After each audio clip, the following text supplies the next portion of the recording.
Islamic Brotherhood Television. Assalamualaikum warahmatullahi wabarakatuh.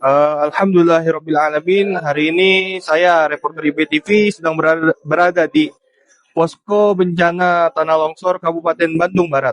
Di samping kanan saya ada Ketua Posko, sekaligus yang biasa memantau para relawan di sini juga. Dengan siapa, Ustadz? Razak. Ustadz Abdul Razak.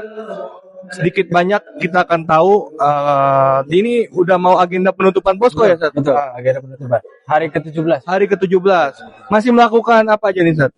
Masih bantu korban terdampak nih. Oke, kita langsung masuk ke pertanyaan. Ini evaluasi operasional nih, Ustadz. Setelah sekian lama mendampingi korban longsor di Bandung Barat, bagaimana sih melihat capaian utama posko ini dalam membantu proses pemulihan warga hingga hari ini penutupan? Ya, bismillah, alhamdulillah, wassalatu wassalamu ala rasulillah wa ala alihi wa mawala. Alhamdulillah untuk kawan-kawan kita dari Front Persaudaraan Islam, pencapaian dari awal hari pertama sampai hari ke hari ini, alhamdulillah kita sudah memaksimalkan mungkin. Walaupun memang kita mengakui kita terbatas, tapi alhamdulillah kita sudah membantu meringankan untuk para korban terdampak juga, dan kita bantu evakuasi jenazah juga dan membantu para korban, dan warga minta kita untuk menguburkan keluarga-keluarga mereka. Alhamdulillah sampai hari ini kita masih suplai air bersih dan sebagainya. Nah, kalau tantangan terbesar sendiri nih, Ustadz, di lokasi ini gimana, Ustadz? Nah, untuk tantangan sendiri di lokasi, karena memang situasinya musim hujan ya. Musim hujan itu menjadi dampak pengaruh juga untuk evakuasi jenazah ya. Karena kita tahu sendiri tanahnya yang di lokasi ini tanahnya lembek. Jadi sangat lumpur, itu sangat dalam ya. Jadi kalau misalkan kita nggak hati-hati, kita juga bisa jadi korban ya. Insya Allah mudah-mudahan segera selesai lah ya. Amin. Nah, kalau untuk di sini FPI bersinerginya dengan siapa aja, Ustadz? Nah, alhamdulillah kalau kita FPI untuk di posko, karena kebetulan posko FPI itu paling tinggi. Jadi kalau posko relawan lain ada di bawah, nah posko FPI di atas. Jadi hari pertama sampai hari ketiga kita kosong, nggak ada warga di sini. Karena warga semua dievakuasi, karena termasuk zona merah juga, rawan. Nah, kita bersinergi juga di lapangan, khususnya kita bersinergi dengan para relawan lainnya, baik dari instansi aparat dari TNI, kepolisian, dan dari ormas-ormas lainnya. Dan kita sudah mendaftarkan diri di hari pertama, di hari Sabtu, setelah kejadian kita mendaftarkan diri resmi bahwa FPI menjadi relawan nasional yang hadir di daerah Bandung Barat. Luar biasa. Nah, kalau untuk kondisi terakhir para pengungsi nih, Ustadz, kebutuhan dasar mereka udah tertangani belum sampai saat mereka lepas dari posko ini?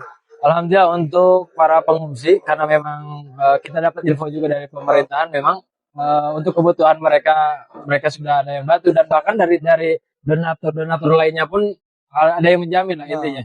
Nah, tapi alhamdulillah untuk posko kita relawan FPI, karena kita berada di Kampung Baru Pasir Kuning, kebutuhan warga selama posko FPI berdiri, kita terus suplai air dan kebutuhan mereka insya Allah. Langsung. Oke. Terakhir nih, harapan dan pesan setelah posko FPI ini resmi ditutup, tapi nggak tutup secara kan, artinya masih ada siaga tetap ya. Apa pesan Ustadz bagi para penyintas dan harapan bagi pemerintah nih, khususnya bagi pemerintah aja terkait longsor ini, Ustadz? Ya, Mbak. Untuk mungkin pesan dari kita, dari lapangan relawan, mungkin ya mudah-mudahan pemerintah bisa ikut bersinergi dengan warga, ikut memantau warga, dan ikut memantau juga keadaan-keadaan yang memang sifatnya urgensi, dan kebutuhan-kebutuhan masyarakat juga harus merata mungkin ya. Karena memang terkadang namanya lagi musibah, orang panik, terkadang ada yang terdaftar, ada yang tidak terdaftar, dan itu juga menjadi PR kita. Posko FPI, kadang ada warga juga yang meminta bantuan kita, nah itu juga mesti disentuh juga oleh pemerintahan, karena memang pemerintah membuat beberapa zona di sini, ada zona merah, zona kuning, dan zona terdampak. Nah itu masing-masing kebutuhannya berbeda. Terkadang